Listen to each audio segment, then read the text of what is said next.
بسم الله والصلاة والسلام على رسول الله. الحمد لله الذي علم بالقلم، علم الإنسان ما لم يعلم، والصلاة والسلام على معلم الناس الخير محمد صلى الله عليه وسلم وعلى آله وصحبه أجمعين. بإذن الله هنكمل في الفوت برينتنج. إن شاء الله وصلنا لآخر سيكشنز.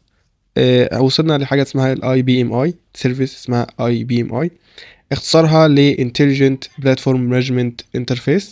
دي بكل بساطة هي تشيب كده موجودة في السيرفر، مسؤولة عن ايه؟ تعال نشوف مع بعض. هي زي ما اقولك نظام مستقل بيبقى موجود في المذر بورد، بورد كده معينة بنستخدمها في ايه؟ ان احنا بنقدر نتحكم فيها عن بعد في السيرفر. يعني بتوفر لي ريموت كنترول للسيرفر في كذا حالة. مثلا لو السيرفر حصل له فيل او حصل كراش، اقدر اتحكم في السيرفر من خلال الشيب دي. اقدر برضو افتح او اقفل، اعمل ريستارت مثلا للسيرفر. كمان بتديني مونيتورنج كده، بتشوف درجة الحرارة وحالة السيرفر والحاجات دي. فهي كده كأداة كده او كمساعد لحالات معينة بنستخدمها فيها. تمام. طيب ايه الكومبوننتس الخاصة بالاي بي ام اي دي؟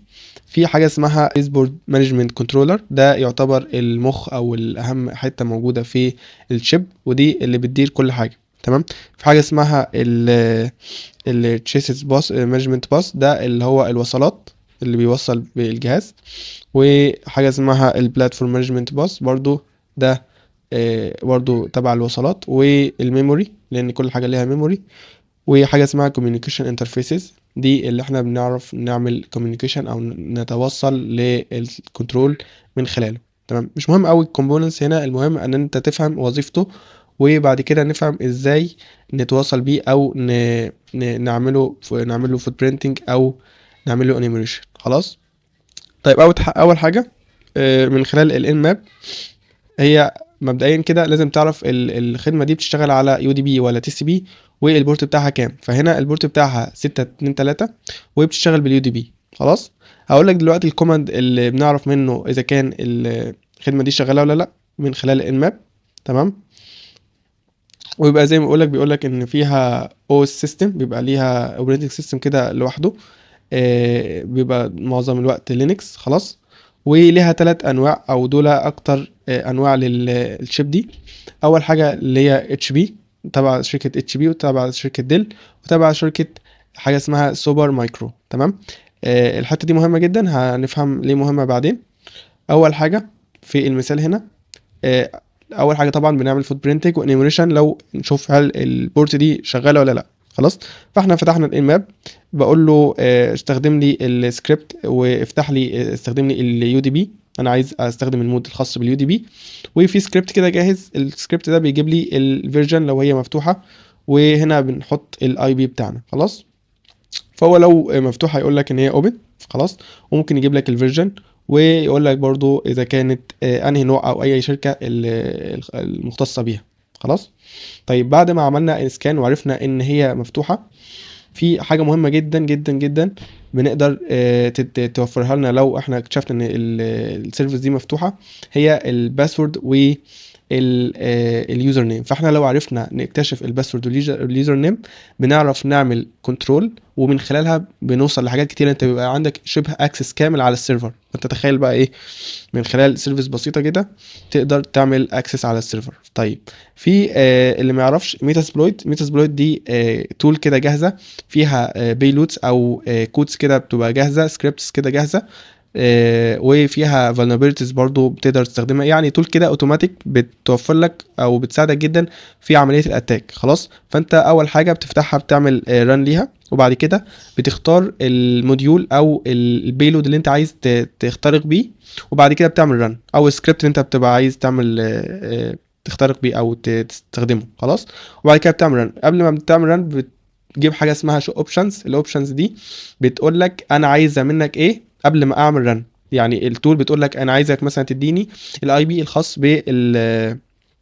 بالتارجت، الاي بي الخاص بيك، الاي بي مثلا او البورت اللي انا عايز اتصل منه، شويه حاجات كده، بس معظمهم بتبقى الاي بي بتاعك والاي بي الخاص بالتارجت. خلاص. فهنا انا حاجه اوريك بقى، هفهمك الثري كوماندز دول ايه. انا بعد ما فتحت الميتاسبلويت، ده شكل الكوماند، ده شكل الانترفيس بيوريها لك. فانت بتقول له يوز، وبعد كده تاخد دول كوبي وتعمل له بيست على الكوماند. تمام. فانت كده اخترت السكريبت الجاهز الخاص بالاي ام بي، زي ما احنا اخترناه هنا في الانماب هنختاره في الميتاسبلويت.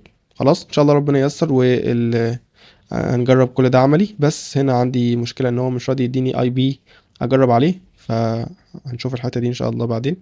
انا عايزة بس اوريك عملي بشكل جاهز، وبعدين نجرب عملي بشكل مختلف. خلاص، بشكل لايف. طيب بعد ما اخترت الموديول او السكريبت اللي انا عايز اجربه، بقول له الار هوست او التارجت هوست اللي انا عايز اعمل عليه سكان هو الاي بي ده. خلاص، وبقول له في الاخر رن. طيب لو عمل رن وتمام الدنيا اكتشف يعني اشتغلت تمام، بيقول لي في جدول مهم جدا لازم تبقى فاهمه. ده اللي انا قلت لك ان هو مهم فوق. بيبقى في حاجه اسمها ديفولت يوزر نيم او ديفولت باسورد لكل كومباني او لكل مورد خدمه او موفر خدمه. فمثلا ديل، لو احنا اكتشفنا ان هي الشيب دي من ديل، ففي الديفولت بيبقى اسمه روت، وكلمه المرور اسمها كالفين. خلاص، فدول لو ما اتغيروش فهتلاقيهم، عارف زي ما مثلا تشتري راوتر او بتشغل راوتر لاول مره، فبيبقى في باسورد ويوزر نيم ديفولت، هم دول نفس الكلام. طيب لو اكتشفنا ان هي اتش بي، ده الباسورد واليوزر نيم الخاصه بال الاتش بي. واخر حاجه السوبر مايكرو، دول الباسورد واليوزر نيم الخاصين بيهم. خلاص، فاحنا على حسب لو عرفنا ان الجهاز ده ايه، فاحنا بنقدر نجرب وممكن تنفع معانا لو هو ما غيرش الديفولت يوزر نيم والباسورد. خلاص. طيب هنا بيقول لك ايه، ان في بروتوكول مهم جدا في الخدمه دي، في الخدمه اللي هي الفيرجن 2. بروتوكول اسمه ار اي كي بي. البروتوكول ده لو اتعمل له ميس كونفيجريشن بيؤدي ل vulnerability خطيره جدا. هقول لك عليها دلوقتي. ان هو بيبعت الهاش اول ما تعمل اتصال. يعني انت مثلا عملت اتصال على السيرفيس، خلاص، وانت معكش ولا يوزر نيم ولا باسورد. جميل. فهو يعني حركه غبيه كده، ان هو بيبعت لك اليوزر نيم والهاش بدل الباسورد، بيديك هاش. فالهاش ده انت من خلاله تقدر تفكه وتعرف الباسورد الحقيقي ده من غير ما انت يبقى معاك اي حاجه. فدي ميس كونفيجريشن مهمه جدا، قد تلاقيها وانت بتعمل فوت برينتنج. فاحنا برضو لازلنا مع التول اللي هي الميتاسبلويت. فاخترنا هنا السكان او السكريبت الخاص بحاجه اسمها اي بي ام اي دمب هاشز، بيجيب لي الهاشز. خلاص، ده السكريبت الخاص بيها. وبعد كده بقول له التارجت هو اي بي كذا، بعد كده بقول له رن. لو لو الميس كونفيجريشن ده موجود وبينفع يديك الهاش، هيديك هاش وانت هتفكه من خلال مثلا لو الهاش ده سهل هتلاقيه اتفك على طول من خلال التول نفسها من غير ما تعمل حاجه. اما لو لقيت ان هو متفكش، بتحتاج تستخدم تول خارجيه. واهم تول او اشهر تول في فك الهاش هي الهاش كات. طبعا دي يعتبر بابا المجال في حوار فك الهاش. تمام. فالهاش كات دي اساسا ليها موديول لوحدها، ليها سيكشن لوحدها هنشرحه ان شاء الله مقدما، ولكن اديك نظره سريعه كده عن ازاي بنفك الهاش. بقول له بفتح الهاش كات وبقول له ده المود الخاص بيها. المود ده هنعرف برضو يعني ايه مود وكده. وبعد كده بحط الهاش على طول او بحطه في تكست وابعت له الاسم الفايل بتاع الهاش. خلاص، ودي بلاي يعني اسماء جاهزه او باسورد جاهزه هو بيجربها. فلو نفع واحد منها بيقول لك ان الهاش هو كذا، فهو بيقارن الهاشز الموجوده في التكست ده بالهاش اللي انت اديته له، ولو تمام بيدي لك الهاش مفكوك. خلاص، دي طريقه تاني. انا بقول له هنا بقول له بديله رول كده معينه، بقول له انت هتطلع لي الهاش على اساس ايه. فخلينا نفهم اكتر كده. اقول له افتح لي هاشكات، وده المود او الخاص بالبروتوكول اللي احنا اتكلمنا عليه اللي هو اسمه ار اي كي بي. خلاص، فانت دايما لو انت بتعمل مثلا اتاكينج وعايز تعرف الهاش الخاص بالسيرفيس اللي هي اي ام بي، فهي دي ده هتكتبها دايما. وبعد كده بتحط الهاش. خلاص، بتحط الهاش هنا او تحطه في ملف تكست وتديله اسم الملف. هنا سريعا كده نفهم ايه دي. انا بقول له ان انت بتعمل بروت فورس على هيئه معينه انا بديها لك. يعني انت جرب الباسوردز اللي بالشكل ده. فايه الشكل ده؟ هو بقول له ان هم عباره عن 8 ديجيتس. فدي دي كل واحده معناها يعني خانه. خلاص. فانت هنا 8 خانات، ان انا بقول له جرب 8 ديجيتس. خلاص. طيب نوعهم ايه؟ هنا في الاخر بقول له نوعهم ايه. فالدي دي معناها ان هي ديجيت يعني رقم، واليو دي معناها ان هو ابر كيس او رقم حرف كبير. فهنا بقول له بكل بساطه جرب لي كل الاحتمالات الممكنه لو من 8 خانات، كل خانه قد تكون ديجيت او قد تكون حرف كبير. خلاص. فبعد كده لو تمام بيطلع لك الناتج. ليه بقى اشمعنى الفورم ده بالذات اللي احنا اتكلمنا عليه؟ لان هنا الفورم ده هو دايما اللي بيبقى موجود ديفولت في ال ال الباسورد الخاص بالسيرفيس الاي ام بي اي. فده الشكل اللي احنا بيبقى موجود عليه الباسورد. فبالتالي ده الشكل اللي احنا هنطلع نعرف نفك منه الباسورد. خلاص. بالنسبة للهاش كات ان شاء الله هنشرحها بشكل مستقل باستفاضة، فما تقلقش لو انت مش فاهمها قوي. انا بس عايزك تفهم السيرفيس الاي ام بي اي بتعمل ايه، وازاي نعمل لها فوت برينتنج وانيميريشن، ويعني كده حاجات بسيطة ازاي تعمل لها اتاك او تكتشف منها معلومات مهمة. طيب تعالوا مع بعض نشوف مثال عملي بشكل لايف. اول حاجة بفتح الميتاسبلويت عن طريق ان انا بكتب msf console.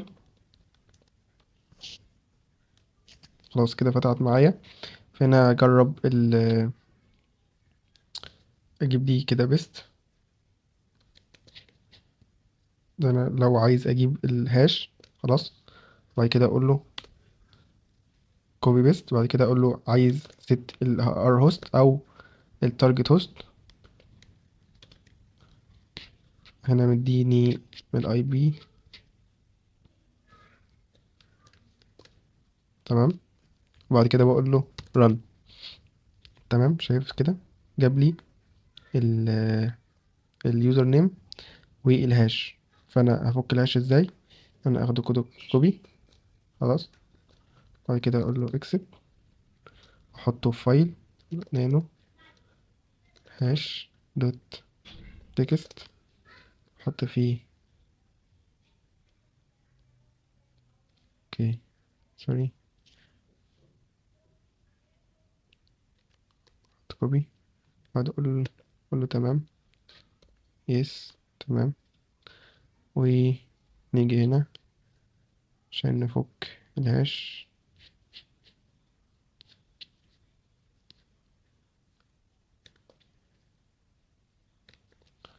ولكن اسمه هنا هاش. خلاص. تمام.